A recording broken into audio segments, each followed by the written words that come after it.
Good evening, boys and girls. Happy Hump Day. We are almost there to a new year.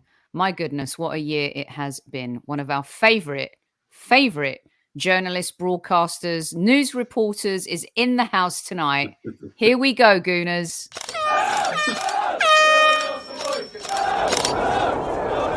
Mind the gap between the train and the platform. Please stand clear of the discussion doors. The next stop is Highbury Squad.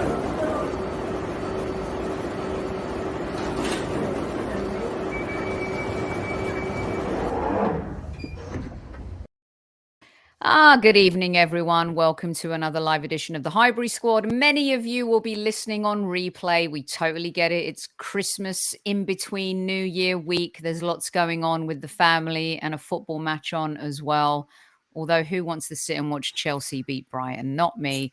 Welcome back to the show. One of my favorites, Mr. Jordan Jarrett-Bryan. Your intro, people expecting Piers Morgan when you talk about news journalists, Arsenal fans. No. We're talking respectable here. Hi, Sophie. You all right? I'm so good. It's good to have you back. Listen, when we're talking about broadcasters and news reporters, we're talking about respectable ones for sure. But listen, bless Piers. He means well most of the time, doesn't he? Really? Does he? I don't know. Yeah, we'll see. I don't know about that, but yeah. We're being polite now, aren't we? Yeah, we are. We're doing that usual kind of broadcaster moment. Yeah, no. He's an asshole sometimes, and he knows it. But Indeed. Welcome, Jordan. How's your holiday season been? Hold on one second. Hold on one second. Sorry. When Kev's not here, I lose my manners because he always welcomes the Squaddies. Okay. Well, good evening, Squaddies. At ease, everyone. I lose my mind. They don't like it at all. They want to give me a yellow card already. Oh dear. I'm good. Everything has been well. Christmas has been good.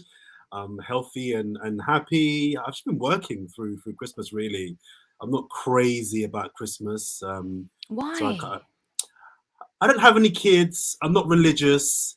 And those are two of the probably biggest things that get people excited about Christmas. I'm a workaholic as well. So I'm just Martha Rutch. I'd rather much work through Christmas and to keep myself busy. I'm not a Grinch. I'm not anti-Christmas. But I don't kind of, it's Christmas. I don't get crazy about it. So it's been fine.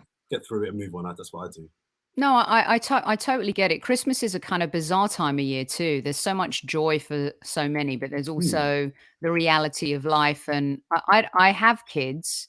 I have these two, by the way. Vinny and Vesper. They're my kids. But yeah, I totally know what you mean, because a lot of the times people think kids, here we go. We were talking off air about the Christmas time and broadcasting where you can touch on things that aren't necessarily always about sports. I loved working through Christmas when I was doing radio in London, especially. And I think sometimes people think just because you have kids, that's the purpose, for the holidays. Sure. And I hear you on the religious side. Like my family are Greek Orthodox. Okay. And they act like, when it's convenient for them. Okay. But we're not exactly church-going people every Sunday. But at the same time, I can respect people that do that and find a comfort in it too. And you're so right. Like Christmas conjures up a lot of stuff, Jordan. It really does. It does. And I mean, don't get me wrong. I'm not anti-Christmas. I don't poo-poo it for everybody else. People that love Christmas, I'm really happy for them, and I don't bring my miserable self around them. Do you know what I mean? But I personally am just not.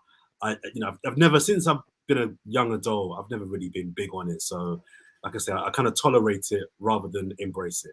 If that makes kind of sense. You would love Newman. He's very he sends us, we call it Newman art here. He's one of our OGs, right? And he sends the most bizarre, sometimes I almost feel like I should call the police when he sends us his art. Okay. And he's saying it's a crime ignoring the Squaddies. But no, I mean, this crew in here they're I don't know, how can I say it? you can say anything and do anything, and it's all done in a respectful manner. Do you know what I mean? So, totally. and see, they want me to give myself a yellow card because I didn't do what Kev does when he usually shows up, and you know, I've already given myself enough yellow cards this season. You guys, forget about it. You've been booked.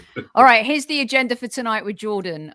We got the man in the house. We're going to do the Arsenal and Premier League hot topics, and then we're going to do a half-term report around this time of year where we look back on the season so far. We're halfway in, and my goodness, what a season it has been. And let's hope that, you know, football will continue because we're entering a very, very tricky time. So, Jordan, I wanted to start with the biggest news, right? One of the things that has really bugged me, but yet I don't know if I'm being too harsh, and I want you to kind of tell me what you think. I love Jurgen Klopp. I respect him a huge amount. I'm kind of jealous that he became Liverpool manager when we had the opportunity to hire him and Pep and Antonio Conte and everybody else. Right? But this ongoing moaning, I think what's happened is the argument and the dialogue or narrative has been meshed into one. The Christmas fixture schedule with regards to what's going on with the virus, right? And everyone who signs up to play in the Premier League knows it's the league that has the most intense schedule in December. Ralph Rangnick knew this. Thomas Tuchel knew this. Brendan Rodgers knows this. And Jurgen Klopp knows this. When Rangnick just signed his mini contract with Manchester United, he knew that this was the deal.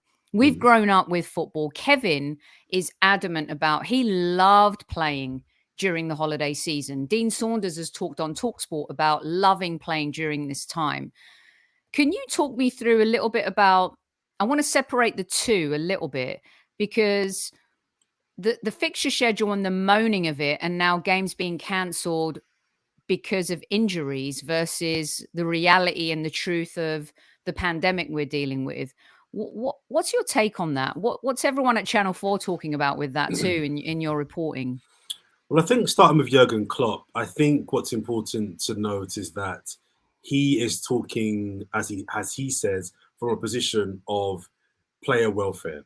He sees it as, and if there's one thing you can't accuse him of, it's being inconsistent, because he's not. Since he's got here in the Premier League, was it 6-7 years now? Every December he's banging on about too many games around Christmas. He says that what he's saying is out of player welfare. I personally don't feel like there's a lot of football to be played. And you mentioned Dean Saunders and Kevin Campbell, other players, ex-players who all talk about loving playing lots and lots of football. And I think they would do that. So I could play football every other day. I probably would as well. There's an element with that, though, of maybe players need to be saved from themselves. I mean, all the games we've got, I think, coming up over the Christmas period and New Year period, especially with COVID, and I'll get to COVID in a second, but I think we as broadcasters, we as football fans have to decide what's more important to us, entertainment or quality. And what I mean by that is, I remember saying, I was on TalkSport talking with Hugh Wisencroft about this issue, and I said to him, before the Boxing Day games, I bet you any money there's lots of goals during Boxing Day. And there was. And the reason why I knew there would be was because when players are tired, when players are not fully fit, the quality of football goes down because you can't run as fast. You make more mistakes. Keepers can't jump as high. All those elements, those contribute to goals being scored. That doesn't mean the entertainment is high. Lots of goals, great. But it's the product of high quality. Is it of high value? And if football players are not fully fit, and someone like Kevin Campbell would argue, well, as an athlete, you're never really fully fit. And I can believe that. But if they're not even close to fully fit, then as consumers, are we getting the best possible product? So the argument about whether there's too many games or not, I think there are too many games, but I think the reasons why the likes of Klopp and Guardiola are mentioning it is not for the reasons they're saying. They want less games because I think they realise that less games for them will mean better chances of winning football games. I think it's disingenuous to hide behind the whole player welfare thing, because someone like Klopp and Guardiola especially Guardiola, they often don't make any subs. So the argument, we need more subs now. I've seen Man City games this season where, I think 2 games in particular, he's not made 1 sub. So if the idea of having more subs is because you want to rotate your squad more, you want to be able to, have more players have less time to preserve their fitness, well, you're not even doing it with 3 subs. So why should we give you more subs? So I'm not fully convinced that the idea of asking for more subs and less games is player welfare. I don't think that's particularly accurate or true. So Jordan, I'm going to compare it to the EFL Cup, a competition that you and I grew up with loving, the League Cup, right? We went through the different phases of it the other day with Kev on the show, where we had Coach Beard from Ted Lasso on, actually, just a couple of days ago. And even he was going back to the Rumbelows Cup, the Milk Cup, the Littlewoods Cup. And now when those competitive games happen, teams field weakened sides, right? Yeah. Tottenham basically got themselves out of the European Conference League, or whatever they're calling it, because they couldn't play, right? So the deferment to the Rennes and the 3-0. If that was the Champions League, they would never have done that. That would never have happened. It's the Premier League. So they're trying to find, a little bit like big corporations like Amazon or Trump, tax loopholes. Where can we find them? How can we escape paying the ultimate? Apple, the same, right? So now they really want to make excuses that they don't have enough players and they can't field sides, when in the EFL Cup, they have all done this for season upon season. And let's be honest, it started with Sir Alex Ferguson and Manchester United when the Club World Cup happened and they ducked out of the FA Cup. A lot of fans, I think, will resonate with that. You have enough players to play the game. Employees have to keep going on in this time. If you can't make work, a colleague of yours is going to pick up your slack. Can you talk me through, what's the difference between fielding a weakened team in the EFL Cup or the Premier League? The stature of the Premier League, of course, is mucha mula, right? Of course. I mean, there's no difference in a short answer. I mean, this idea that these Premier League clubs don't have enough players to be able to field for certain games in certain competitions, it's nonsense. And what's making it more embarrassing is that the likes of Chelsea are crying about not being able to play. Chelsea have one of the biggest squads in Europe in terms of, Chelsea could probably field two teams. So it's absolute rubbish. It's nonsense. It's all about, it's a distraction as far as I'm concerned. Just get on with it and stop moaning. The EFL is a cup, as you mentioned, that we did grow up watching. And by the way, Ralph Ranier from Man United saying they should scrap it. He's only saying that because they're not in it. Because they're not in it. He's been here 5 minutes. Sorry, go on. Now, he's been here 5 minutes, Jordan. How disrespectful is that, to come into the league and be saying that we should get rid of our League Cup, when so many smaller clubs rely on the revenue from that?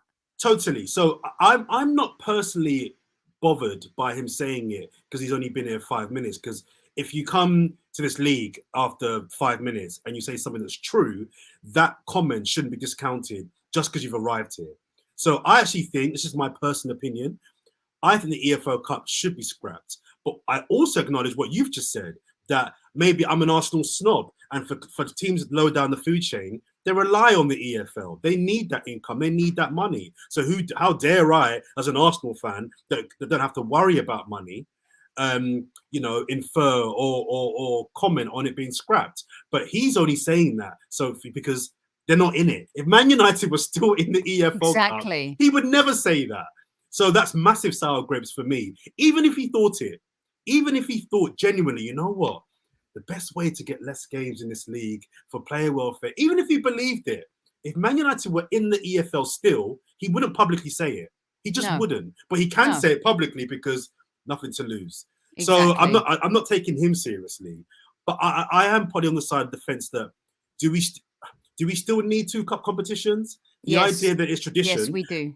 The idea that it's tradition, for me, it's not a big enough reason to keep it going. I think we need a better But reason we than have that. to support the lower leagues, right? The Totally. FA Cup supports everything. No matter what club you are, you get the opportunity to qualify to play in the FA Cup. The league is a band of brothers, if you like, right? And I don't think because of the modern game and the trajectory of the modern game with Europe, the Premier League, other clubs in League One or Two should suffer because of that. You've seen, look at the teams in the last four in the semis now for the League Cup. Continues to reignite the passion for it. I would love us to win it. We haven't won it since '93. Kev and I were talking about this the other day. He was in the last team that won it, Jordan. And I just think that we dismiss history sometimes because the present instant gratification has become so insatiable that money trumps everything, but tradition is also still important, right? So the League Cup goes away, what happens? Does a Super League come up? Are there more games in the Premier League? How do they subsidize it all? Because they're going to want to do that. I just don't think that it's fair to talk about scrapping the League Cup when in Germany, in France, in Spain, there's 3 cups for everybody, right? And am I too romantic? Am I too old school here? You are, but that's not necessarily a bad thing. That's not necessarily a bad thing. I just feel there's a difference sometimes between scrapping tradition and moving forward. Many things in history have been tradition, but we scrapped them, we dropped them. Look beyond sport. Just because something is tradition, that doesn't necessarily, for me, justify it that it should continue. I would love to see the figures and what the lower league clubs make from the EFL, and that would tell me whether it's worth it. Because how far do the teams in League One, even the Championship, go? How many rounds do those teams go through in the EFL Cup? Not many. Now maybe the 2 rounds they do qualify through is enough to put enough money in the coffers to see them pay their wages for the next 6 months. I don't know. But I would love to see how lucrative the EFL Cup is to those teams. There could be maybe another pyramid built around the FA Cup that supports those teams if the EFL was scrapped. I just think to myself, there is too much football at the moment, and I don't see a necessity anymore for having 2 cup competitions. I'm not being harsh, and there'll be teams of lower league clubs that will be spitting blood right now. What I'm saying, let's find an alternative that doesn't cripple those teams, but doesn't also physically cripple the players that are playing. Because I think that there is too much football being played at the moment. Terence brings it. Let the big teams pay money to opt out of the League Cup. Keep it going for the other. It's kind of like those dodgy.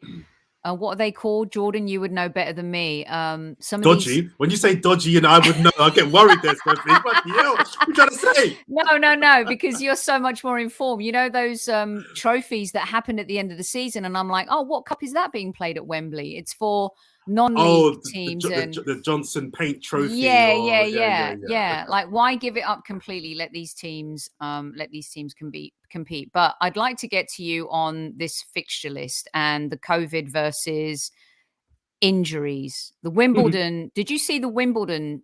I did. I did. What's your take on all of this? I think it's pathetic to say injuries, we can't play. But of course, you were going to get onto this too. Dealing with the pandemic is a totally different thing. What's your take on the juxtaposition between the two? I think that clubs and indeed people, wherever they can find an opportunity to take advantage of something to better their position, they will always do that. And that's what's happening here. Football clubs are manipulating a pandemic for their benefit. People are conflating injuries and COVID cases to suggest that they can't put out enough players to play a football game.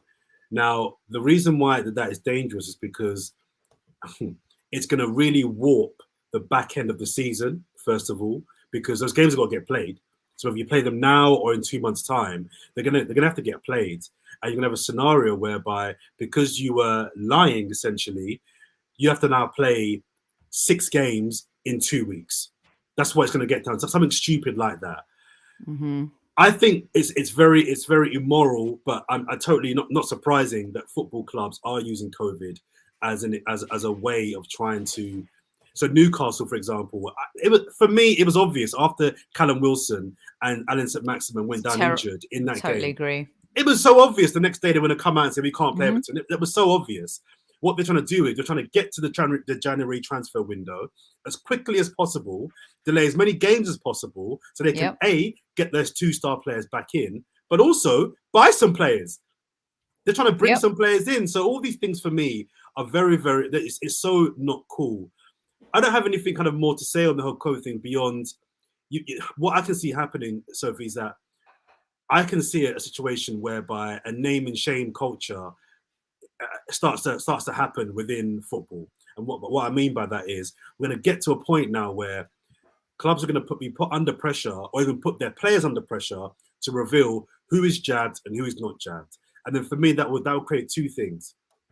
One, it will create a divisiveness, because if you start saying, demonizing this left back or that defensive midfielder for not having the jab, and we couldn't play our game next week because so and so and so and so didn't have their jabs, you're demonizing people then.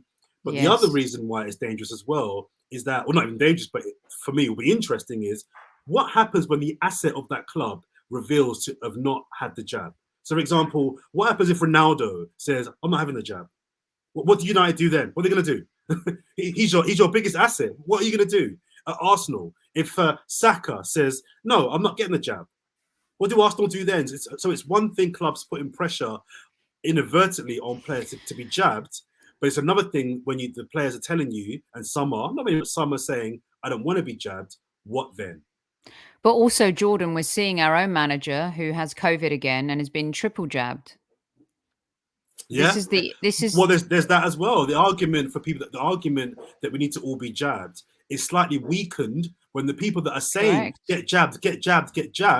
Well, you've been triple jabbed and you've still got COVID. So that makes the argument even weaker for them. So I can see a divisiveness coming down the track here, where it's going to come to a crescendo of where players are going to start being named and shamed, and that's when I think we're in big trouble. And we've seen that in history, haven't we? In terms of that type of rhetoric. For example, my niece, who owns a business, went to Italy. She's triple jabbed, came back now, also has chronic asthma. So this argument that if you're jabbed, you're protected, and then going at unvaccinated people, this is, and YouTube are probably going to hate this because the algorithm is going to kick in, and I don't care, but it's a very important discussion that we have to have, and I'm fearless about having it, because when you see so many people who have been double and triple jabbed, who have had it once or twice, our own manager now, this increases a different type of narrative, Jordan. And I think that we're trying to figure it out as we go along. History, shows us that we don't have all the answers right now. We're trying to figure it all out.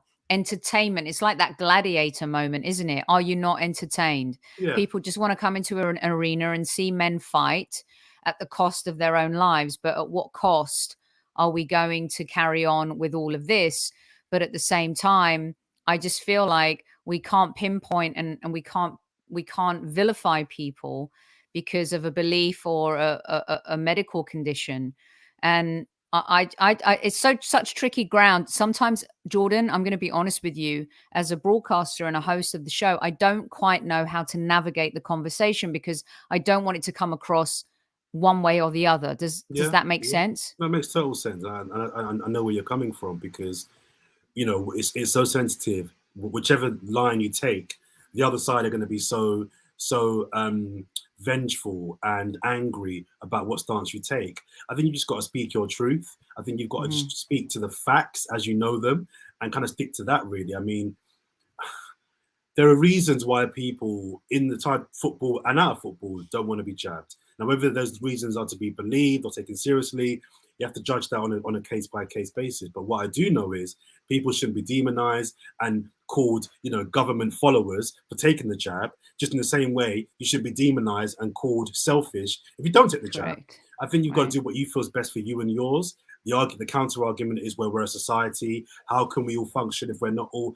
I hear that, but the fact is that some players don't want the jabs, and I think what's going to happen is that the more games, there's conflation happening of players that don't want to be jabbed with this mass number of cases of positive tests. They're two separate things. How you treat those players that are not jabbed? Do you put them in a different part of the training field? Do they get a different bus to the games? I don't know. I don't know how you work that. Even though the jab people can also spread it and get it as much as anybody else. Well, exactly. It's crazy. I think until legislation comes in from government over there in the States and here in the UK, until there's mandates for certain things to happen, I can't see this changing at all anytime soon. No, and like everything in our history, as we've seen and we've studied, there's a process to everything, and we don't have anything figured out right now. We're trying to navigate through it as humans, and so I appreciate you being candid and being able to have this conversation with me too, because it's a very important discussion. The Premier League is something also that, let's be honest, Jordan, during this difficult time when we're all struggling to kind of navigate through this transition in life, football is a lifeline. Entertainment is a lifeline. Films are a lifeline. They keep us going. And the fact that they're able to still produce a product, albeit maybe not as great as it is. I've been watching films and I work with filmmakers all day long who've made movies that have been challenging because of what we're living through and what we're going through. And some of them have said, maybe it would have been a better film, Soph, had we had more freedom, but they're still doing it. They're still putting themselves out there. You as a news reporter, you see this day in, day out on the front lines in terms of people still trying to navigate through life and create work that keeps us all sane and keeps us all, whether it's entertained or, informed. You know what I mean? No, totally. Yeah. So, all right, let's move on from the cancellation of games and the juxtaposition of injuries and all that type of stuff.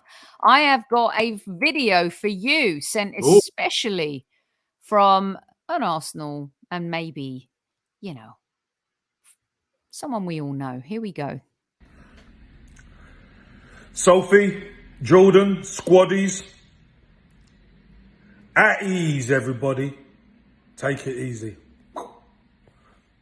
I have a two-part question, Sophie, for everyone. First part is, do you reckon Arsenal have a plan for January and their recruitment? Because we're starting to see a few things happening connected to the squad. And connected to that, do you think Mikel Arteta having COVID now is going to make a difference to how the team perform? Anyway, look after yourselves. Have a great show. Sorry I can't be on. I've got another commitment. But, Jordan, have an absolutely fantastic and prosperous 2022. Hope you've had a great Christmas and a lovely festive period with your family and everyone. Sophie, Squaddies, you know what time it is. Wishing you all the very best. And you take care. Wake up, Sophie! Jordan, he sent me that this morning. So, we have an 8-hour time difference, right? And he does this to me most mornings, like to make sure I'm up and I'm ready to roll. Good. I like that. And I mean, who's gonna question that from Super Kev, right? I mean, not at all. Oh my goodness. Thanks, Super Kev. And so I'm just gonna hand it over to you. So the first part of the question, do I think that Arsenal have a plan for January? I don't know, but I think that if Arsenal are going to get fourth, I don't think they will, but I think if Arsenal are going to get fourth, I feel they need to get a couple of experienced heads in the building to see Arsenal over the line. Arsenal are on a really good run of form at the moment. They have a really good system, a really good team, and a manager that seems to have finally got across his brand of football and what he wants. Some great wins. The football is amazing. Lots of goals. The young players are killing it. I have doubts about when it comes to, as Sir Alex Ferguson used to call it, squeaky bum time, if the youthful exuberance of the young players is going to be enough to really go against seasoned players at United and a seasoned manager in Antonio Conte. So I think a couple of senior figures to be in that team when those young players have a dip, just to get them over the line, I personally think would be something that I'd be looking to do in January, even if it's a loan, even if it's a couple of loans. Jordan, do you think I think that's the route, because without right now, if a player is at a team and he's not happy, I think we can make that happen. But in terms of a permanent signing without the guarantee of European football, don't you think that makes that a little bit trickier in January versus going gung-ho in the summer if we do qualify for Europe, whether it's the Europa League or Champions League? You look back at our history, we were able to sign Aubameyang and Lacazette and Gabriel and Thomas Partey and Kieran Tierney with Europa League football, which dangles the potential of Champions League football. But now without it, I think this January transfer is going to be a little bit about what you're talking about, like some really smart loan deals versus permanent deals. I think that even with permanent deals, we're going to get Europe next season. We don't know whether Champions League or Europa. We're going to be in Europe next season. That's confident. Oh, no, yeah, we're not going to finish below 7th. We'll definitely finish top 7. So that's worst case. Do you know what I mean? So I'm confident we'll have Europe next season. But for me, I just feel even if you have players that are concerned about the fact that Arsenal aren't in Europe this season, I'm looking at someone like Wijnaldum. I wanted Wijnaldum when he was at Liverpool. I really rate him. Agree. He would have been, this summer just gone, he would have been perfect for our midfield. He's combative. He's got a goal in him. His passing range is decent. He can play in 2 or 3 positions. He knows the Premier League. He's at a good age. And at PSG, it's not going great from at PSG. Go and get him.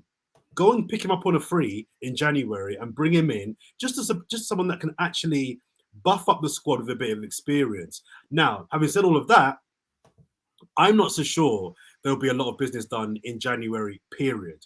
Because with COVID, and if these managers are right in what they're saying, and that they're losing all these players to COVID, I don't see a lot of clubs letting a lot of players leave in this window.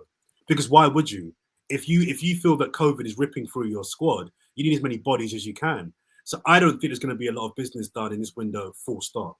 But if you can get a couple of players in or experienced nature, I would say for sure.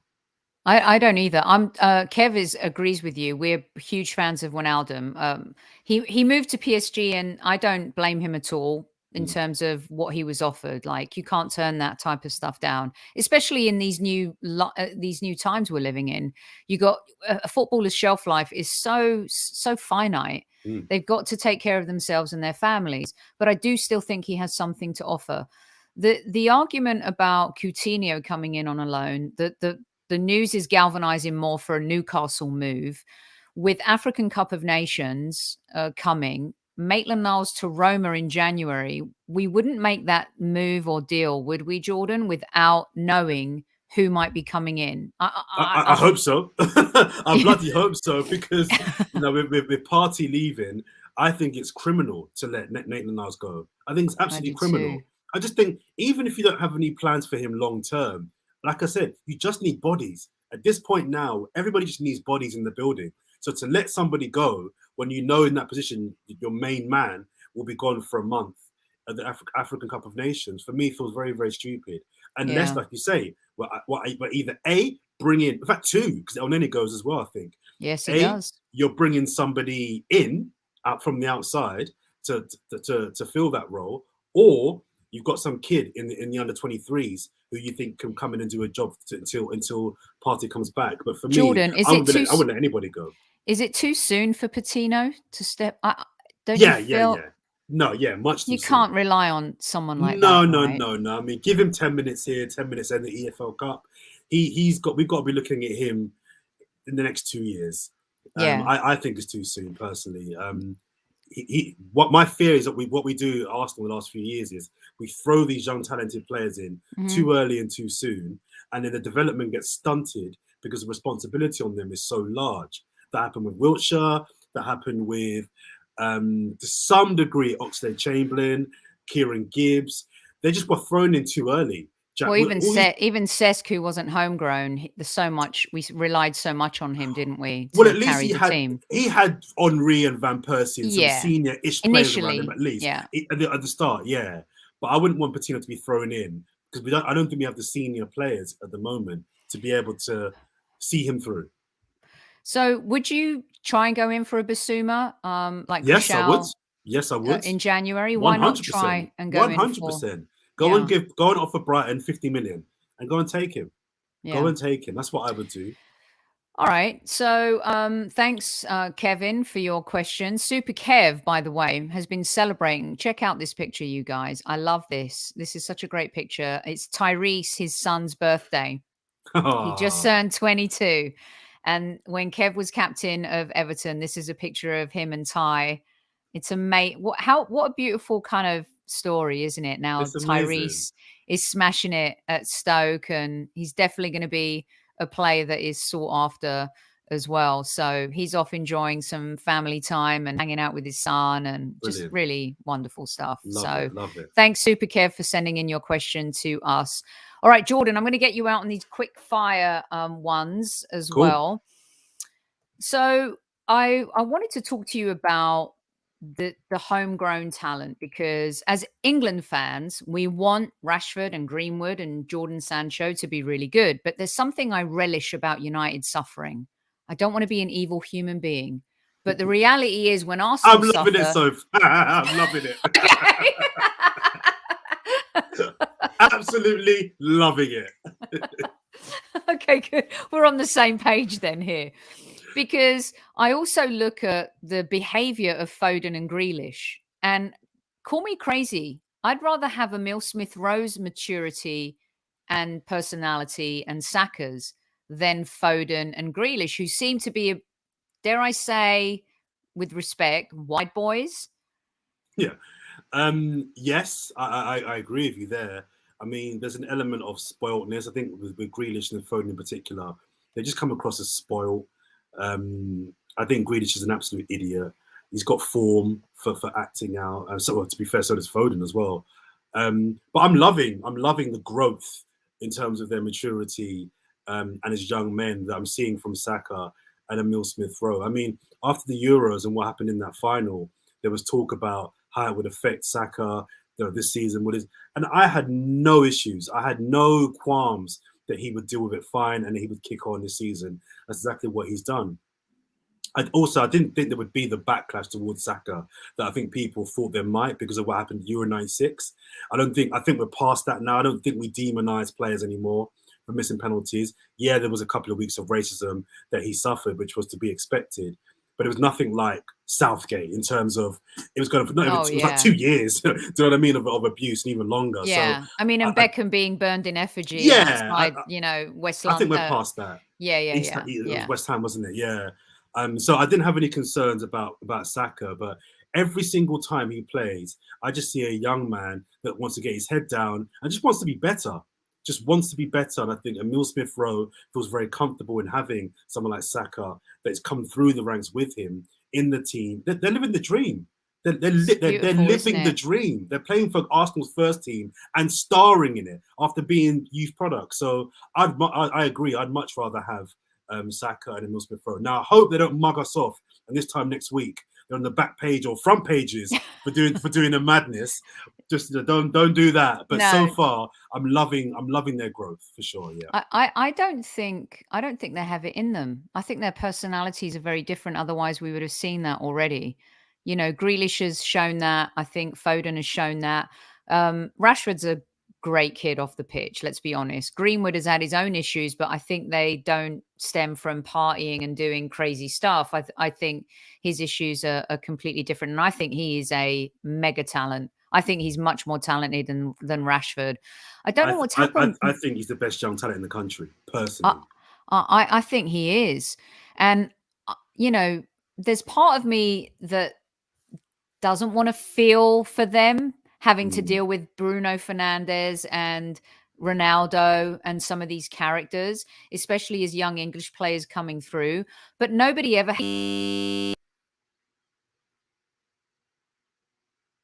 Oh, I've lost you, sir.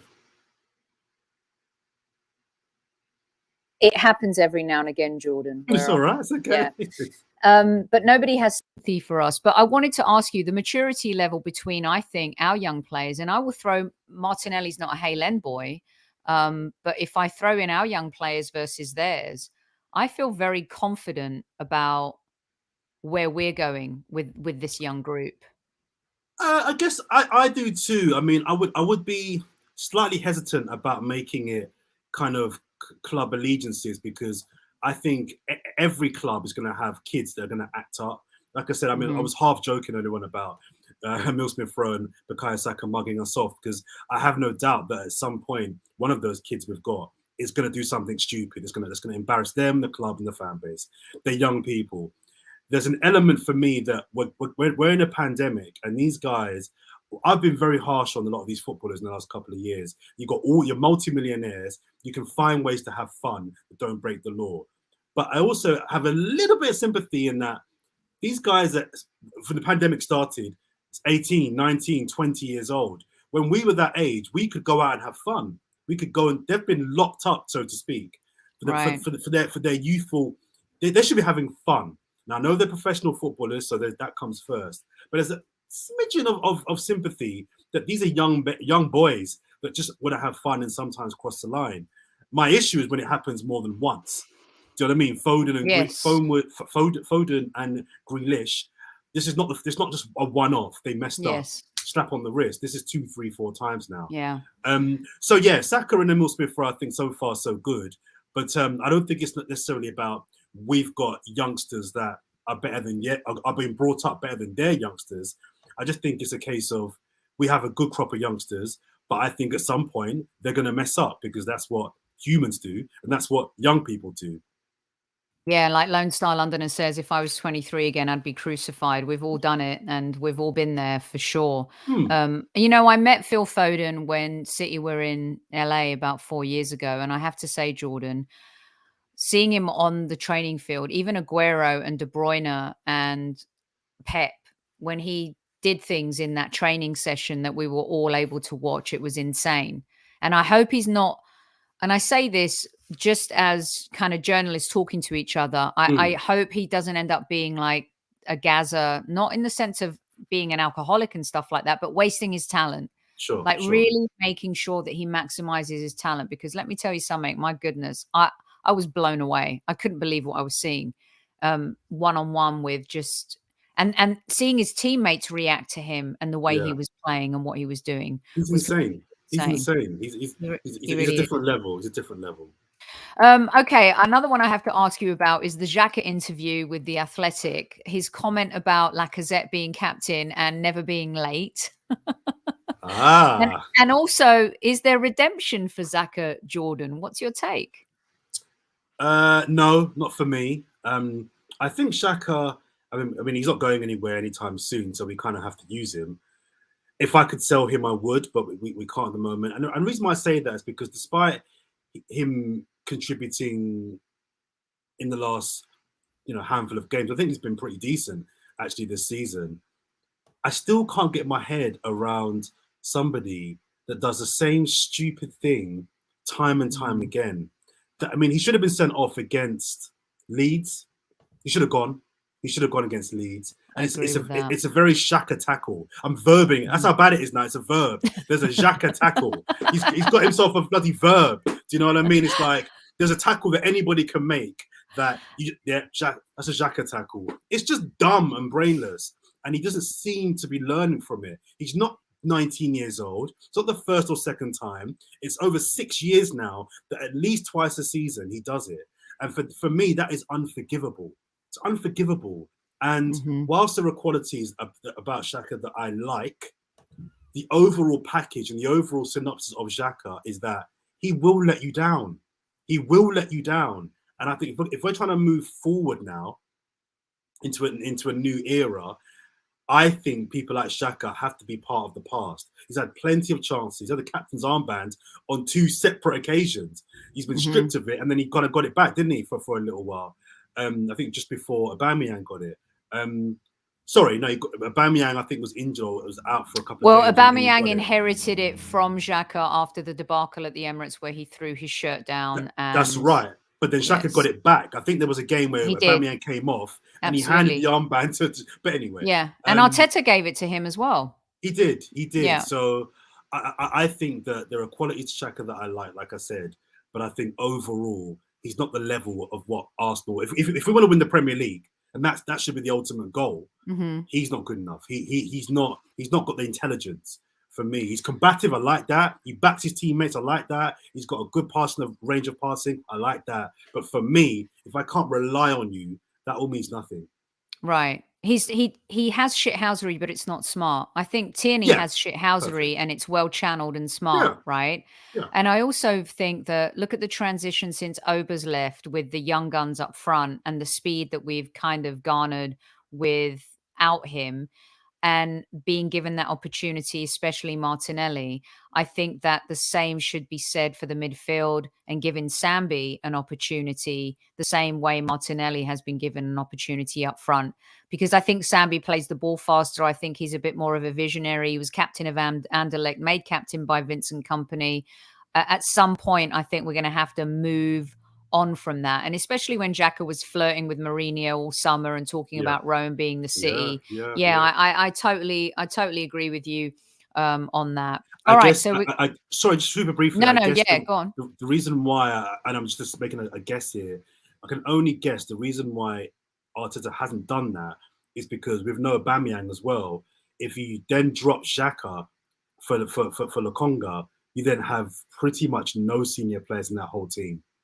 So young players is good, but if your whole team is under the age of 25.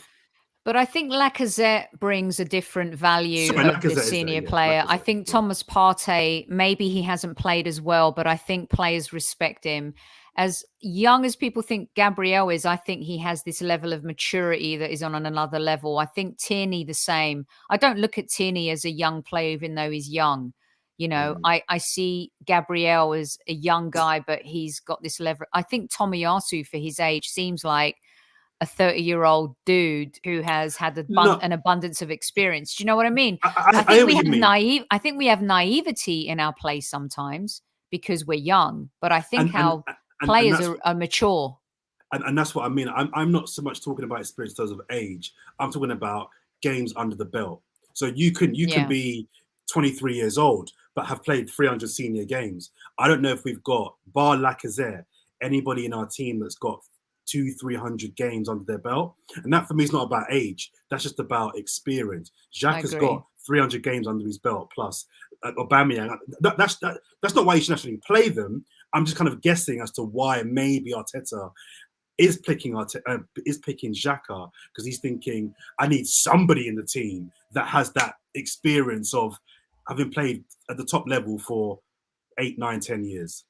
Totally. And look, I've defended him for a very long time. This is a Tottenham fan who tunes into our show regularly, by the way, Jordan Ethelston. They all love him, though. He's very respectful.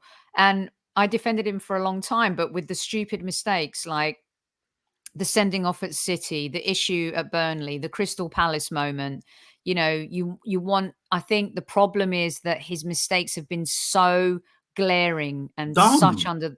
Yes. You nailed it. So I wouldn't mind if the red cards were like Patrick Vieira's red cards back in the day. He got a lot of red cards, Vieira, for Arsenal. A lot. Yeah. But most of them, you're like, okay, I can see why he did that. That made sense. Yeah. Xhaka's red cards are all dumb. Yeah, it's like, why are you hacking someone down in their half of the field? Someone's running through on goal, you take him out, you take it. They're just really stupid, unnecessary red cards where we're winning or it's in their corner. And it's like, why are you doing that? Yeah, no, totally agree with you. Okay, we're going to get Jordan out on these ones. Jordan, I've got the half-term report. We're going to finish with that. But I want to ask you, no Mikel Arteta, right? Yes. We have no Mikel Arteta on the sideline against City. And I think because of the influence that he's had, you know, we've talked honestly about the 8th finish, and I think it's been warranted to criticize him in the Premier League. Are you turning yet, Sophie? Are you turning? No, and here's why. So hold on. We lose 5-0 to City, 4-0 to Liverpool, 3-2 to United. That United game, I'm even more pissed off about it as weeks go by. That hurt. Right? The Everton game hurt more, but the United game hurt. They're rubbish. Right. We lost 2-0 to Chelsea, but that was a schooling of the European champions. We beat West Ham, we beat Leicester, we beat Villa, we beat Spurs. We get thrashed by Liverpool, but Leicester beat Liverpool. We thrashed Newcastle, but they almost beat United the other night. Who hasn't slapped Norwich, okay? The benching of Aubameyang clearly has reinvigorated this team. Are you sold yet based on the results so far this season? And if we beat City, is that the moment where we get a bit more respect back? So first of all, am I sold? Sold on what? The manager and what's happening at Arsenal.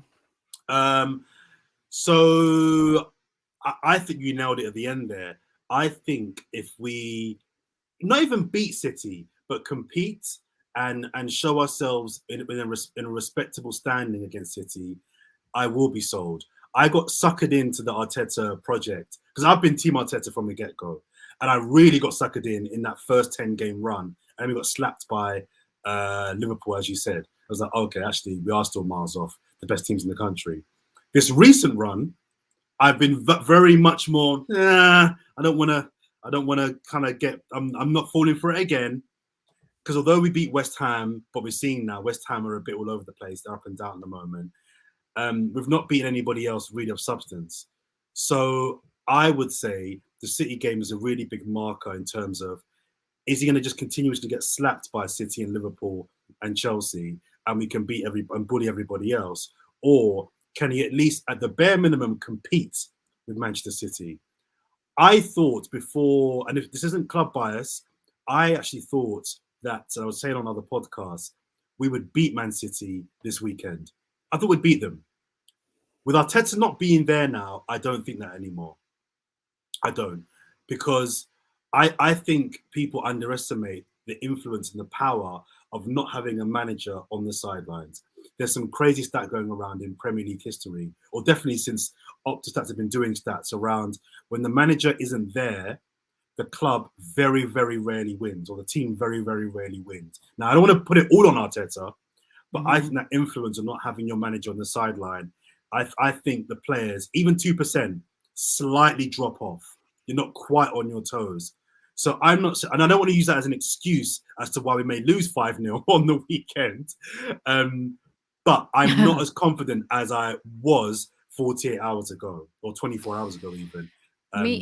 Me too. Virginia agrees with you as well. And I was feeling loosely confident because I've been very critical of him, but I will give him credit. His animation on the sideline, sometimes I think stop looking like an AYSO coach. But at the same time, when you look at Conte and Klopp and other managers, I think his vocalism helps the team and they see him, they feel him.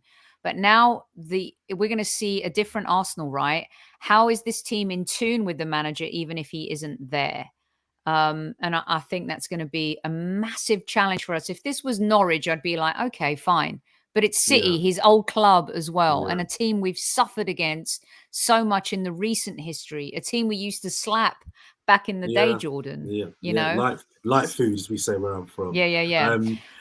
So you mentioned the fact that, you know, animated managers like Tuchel and Conte, you know, fans like that. I personally am not a big fan of the whole gesticulating and the whole shouting and the whole all that. A lot of it I find quite performative. And also friends of mine that go to the Emirates on a regular basis that sit near where Arteta sits, they often have criticised Arteta for giving the players too much instructions.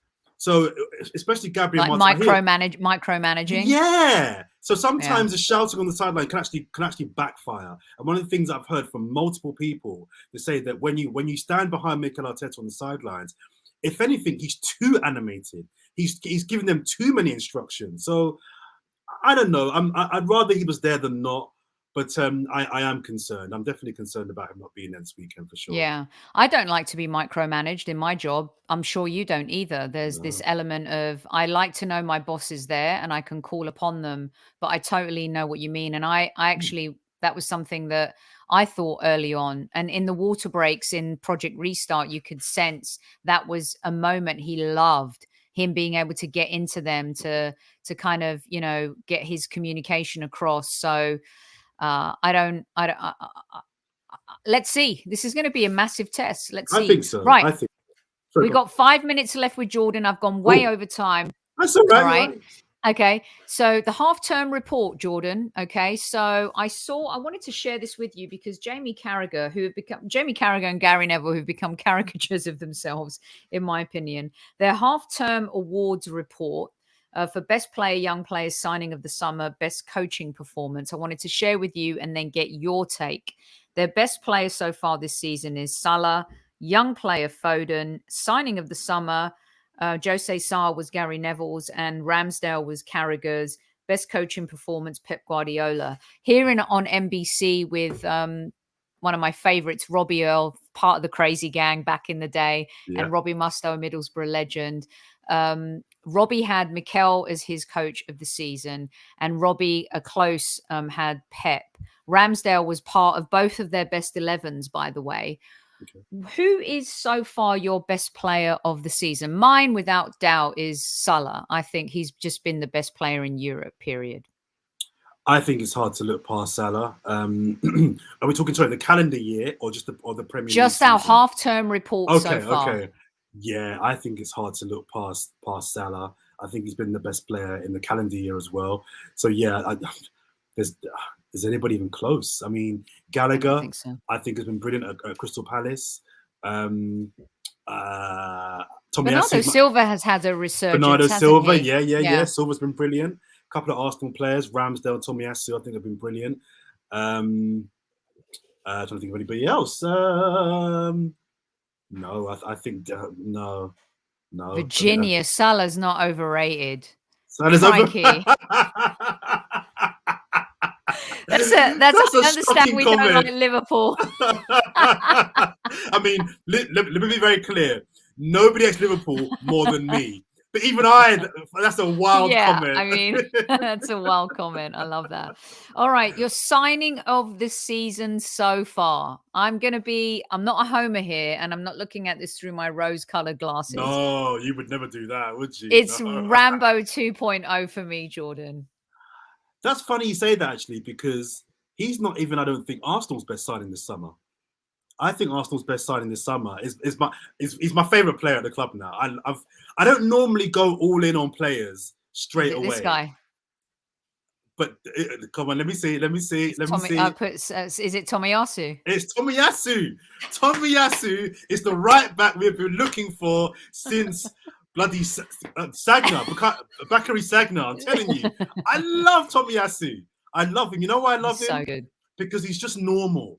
He's 7 out of 10 every single week. He will never ever win man of the match, but he will never ever be the worst player on the pitch either. He's 7 out of 10 every single week. He's good at everything without being amazing at anything. His delivery on the ball is decent. He's tracking back. He's defensively really good. He doesn't lose any aerial duels. He doesn't go to sleep on the back post like Bellerin did.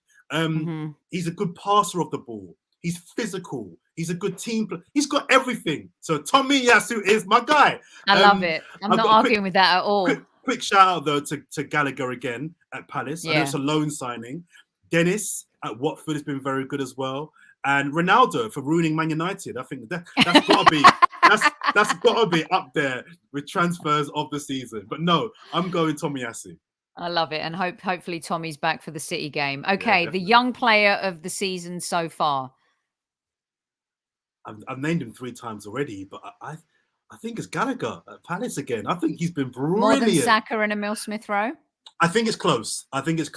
But the reason why I give it to Gallagher is because he's in a worse team. I think he's matched. I think he's matched less talent. Yeah, I think he's matched their performances in a worse team. So I think Gallagher just shades it for me. I think Saka has been brilliant. I think Emile Smith-Rowe's been excellent. Foden has dipped a little bit in the last month, but he started the season on fire. I'm a big fan of Reece James. I don't know if Reece James still qualifies. I love as Reece a James. young player. Yeah, he's a good player. Livramento's coming on from a couple of the Squaddies in chat. He's been more of a yes. I think he's one for the future, definitely. Yeah, and sure, you know what? Sure. You know, I don't think you can qualify Tsimikas as but how well has he done deputizing at Liverpool at the back? By the way, he's done well. Boy. He's done well. Yeah, he has done well. Yeah. I've not seen a lot of him, but I saw him yesterday in the Leicester game, and yeah, he was that was his worst game so far. He played on the. Did he play on the left? He played on the left. Yeah, he did. Yeah, for Robinson. Yeah. All right, I'll get you out on this one. We're at the hour mark. Here we go, you guys. This is it. Go on. For all the Gooners out there, the most polarizing conversation for the last 2 years. This is it. Who is the manager of the season so far, Mr. Jordan Jarrett-Bryan? The manager of the season so far. I'm going to say something that's going to shock a lot of our listeners. Go on. I think it's Mikel Arteta. Wow. Did you just say that? Did you just say that? I did. I think it's so obvious to pick Guardiola, right? He's got the talent. It's a given that it's going to be Liverpool or them. Where we are right now, no one thought this was going to happen at this point in the season, Jordan. I think it's between 3. I think it's between Mikel Arteta, Pep Guardiola, and Patrick Vieira. And that's not bias. I think Patrick Vieira has done a decent job. You got to remember, Palace had to let go, I think, 9 players in the summer. It might have been more than that. They had 9 players out of contract that all had to leave.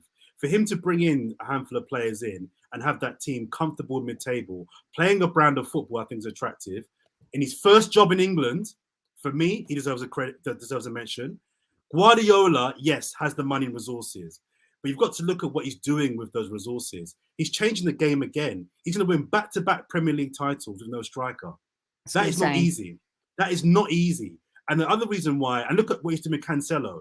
He's changing the fullback's role. The other reason why Guardiola, I think, maybe should win it as well is because he's keeping 22 players, or 22 plus players, all happy.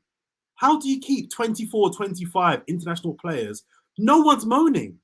Nobody's complaining about being left out or dropped. That is a skill in itself. But I wouldn't disagree with Mikel Arteta, because when you think of the transfer window that he had to deal with, they've all worked out. I got mugged off last week, actually, when I said that I can't think of. I said on the film on AFTV, I said that I can't think of one Mikel Arteta signing that's flopped, and I was very quickly reminded about William. But William aside, I can't think of one. But that signing was previous. That wasn't this summer. This is this half-term report. Sure, yeah, but I was making the point about his whole tenure, 2 years. Yeah. William's the only flop. And I think that record is really good. He's got rid of Ozil. And I know we're kind of going beyond this season, but his transfer dealing's been good. The football we're watching is brilliant. Young players are coming through. No one's moaning at the board at the moment. He's quieting the fan base on that stance. And we're in 4th. I don't think we'll get 4th.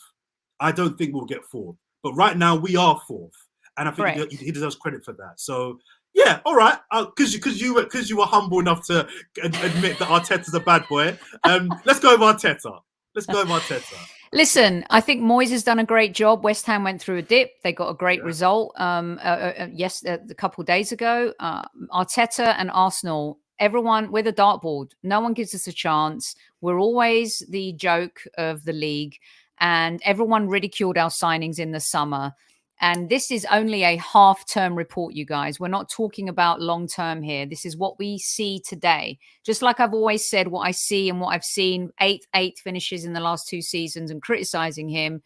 You have to be able to give him and his players. Kev always says it's the players. And these players, their maturity level, even being young, have really added something else, Jordan, to this squad. And I think they've helped elevate Mikel Arteta in his thinking, in his process, and how he is executing the plan for the Arsenal. So what happens after this, we shall see. But for now, I think he deserves tiny bit of credit. Teeny bit of credit. That is so hurting you. It's hurting you. It's killing you, isn't it? It is a little bit. Tastes like vinegar coming out my mouth. But hey, I'm a big girl. I'm always willing to give credit where it is due. Right. That is it. Jordan, thank you. I said to Jordan, we're going to be 40 minutes today. And here we are, an hour and 5 minutes in.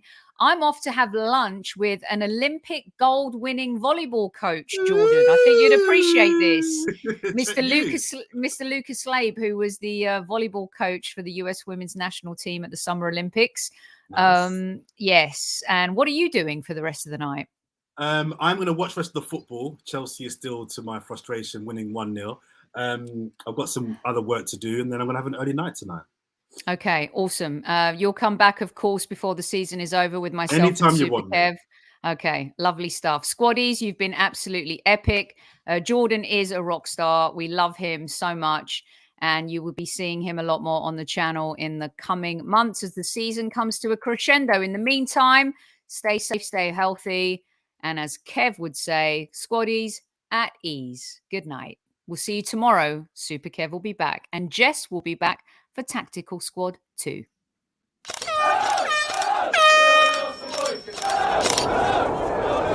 Mind the gap between the train and the platform. Please stand clear of the discussion doors. The next stop is Highbury Squad.